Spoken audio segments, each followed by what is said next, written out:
We are going to continue with our media availabilities here at Watkins Glen. We are now joined by Chase Elliott, the driver of the number 24 Sun Energy One Chevrolet.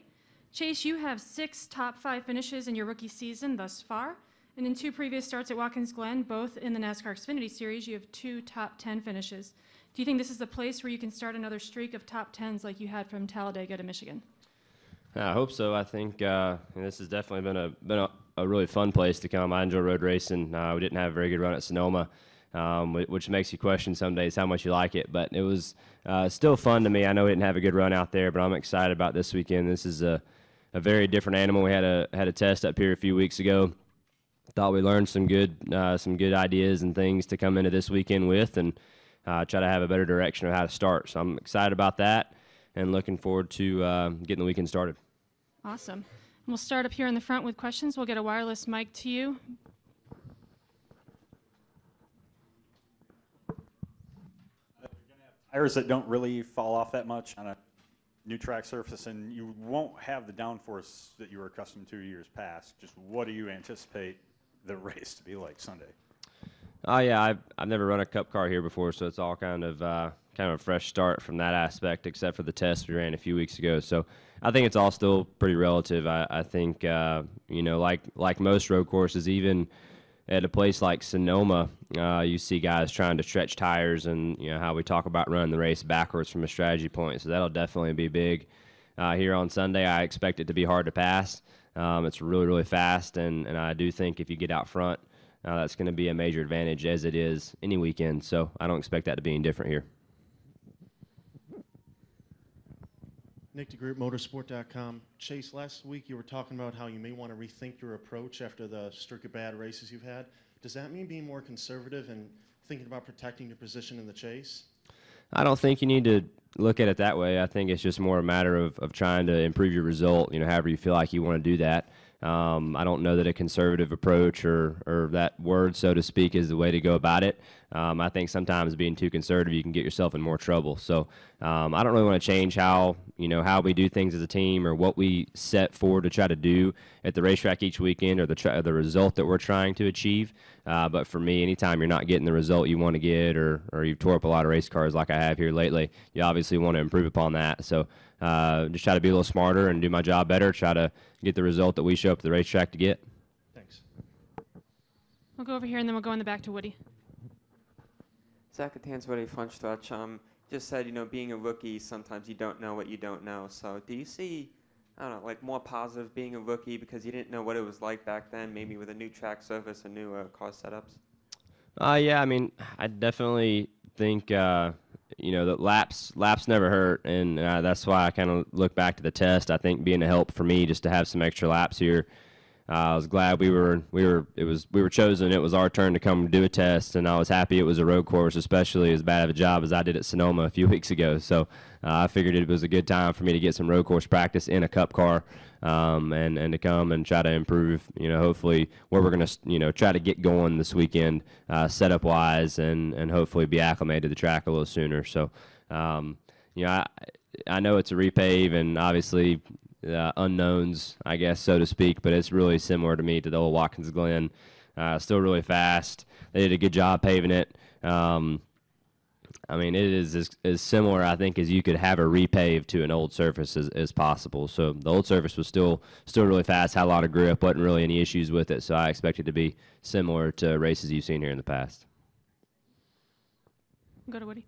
Woody Kane with MRN. Chase, got an off-the-wall one for you. With the Olympics starting up this weekend, I was just curious if you'll follow any of those sports, you enjoy them, and if you could pick one that you could be good at, what would it be? Yeah, definitely.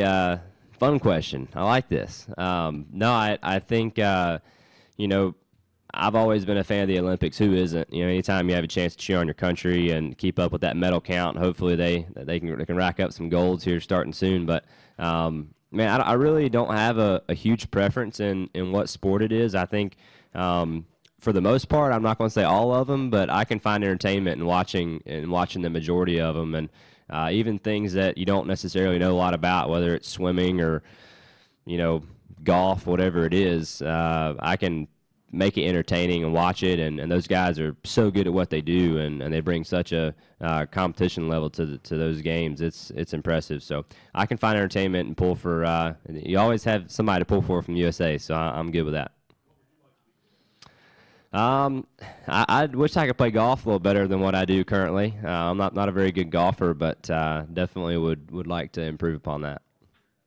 Do we have any additional questions for Chase? Oh, Holly up front.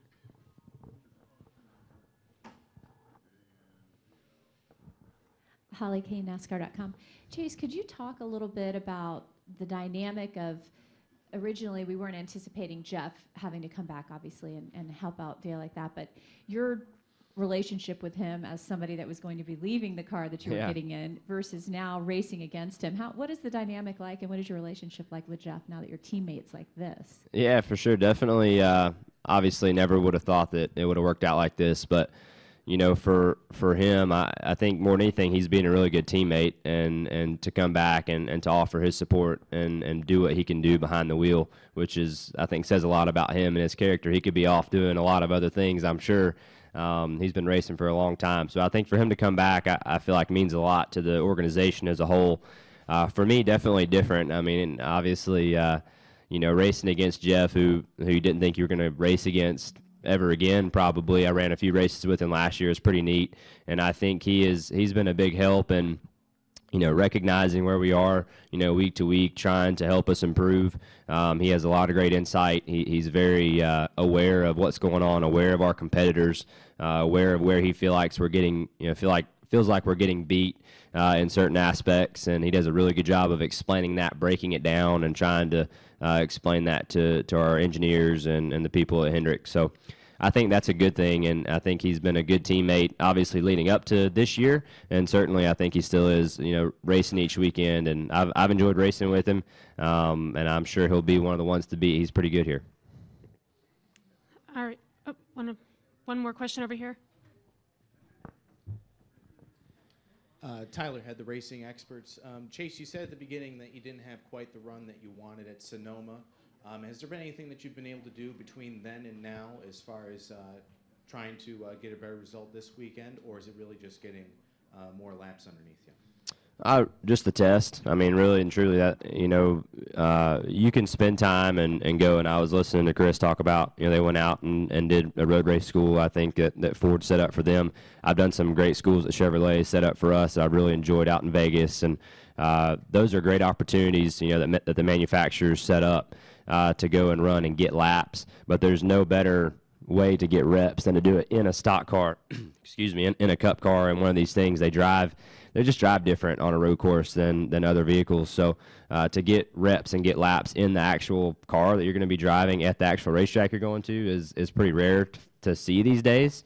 And certainly to get a test, you know, we have allotment of tests, and we try to divide them up equally among our 4 teams. So I was really happy we had this test, especially after the way Sonoma went. And like I said, no better way to get reps than to just come to the actual place you're going to be at in the actual car you're going to run and just make laps. So I think that's the best way to go about that. In the back. Ryan Bells, WENY TV. Being your first time here in the Sprint Cup Series, has your dad given you any specific advice that you'll use going into Sunday's race? Yeah, absolutely. We've talked a lot about, probably more about this weekend than we have other places throughout the year. I think mostly kind of going back to that test again. He came up here with me to the test and stood in some of the corners, watched. There were, you know, the Brad was here, obviously glad he was okay after his wreck, and a couple other cars that were really, really good and that have had a lot of success here that we've seen, or I've seen just watching on TV the past number of years. So he got to watch and kind of sit in the corner, see what I was doing differently than those guys, and try to address it, make it better. And certainly, like I said, those are some good ones to learn from who have had a lot of success. So I think that was helpful. We've discussed some of it and kind of how to approach some of the corners and some of the areas of the racetrack differently than how I started the day approaching it at the first day of the test. So I think that was helpful, and I expect him to do some of the same today if he sees something else going on. Any final questions for Chase? All right, Chase, well, thanks for joining us. Good luck this Thanks. weekend.